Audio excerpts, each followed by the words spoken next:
Get behind people's eyeballs. In today's high-tech, high-speed, high-stress world, communication is more important than ever, yet we seem to devote less and less time to really listening to one another.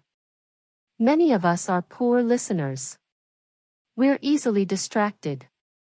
Really listening to somebody is one of the best gifts we can give them, says Martha Green. One of the deepest of all the human hungers is the need to be understood, cherished, and honored. Yet in this fast-paced days we live in, too many people believe that listening involves nothing more than waiting for the other person to stop talking. And to make matters worse, while that person is speaking, we are all too often using that time to formulate our own response, rather than empathizing with the point being made.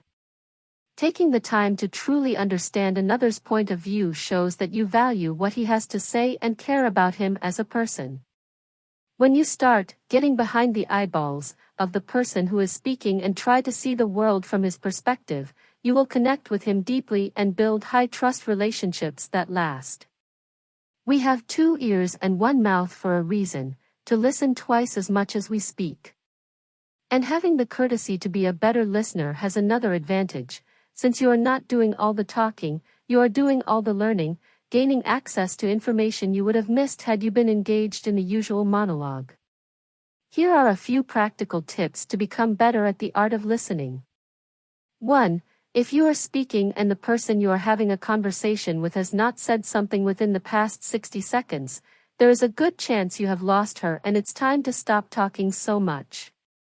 2. Resist the temptation to interrupt. Catch yourself just before you do so and pay more attention to the content of what the other person is saying to you. 3. If appropriate, in a business setting, take notes. Few things more readily show the other person in a conversation that you genuinely wish to learn from what she has to say than pulling out a notepad and making notes while she speaks.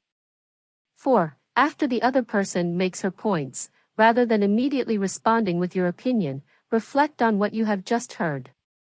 Saying something such as, "Just to make sure I understand you, are you saying," and doing so with complete sincerity will bring you much closer to the people you interact with every day of your life. Be kind and open-hearted to listen to the people that need you.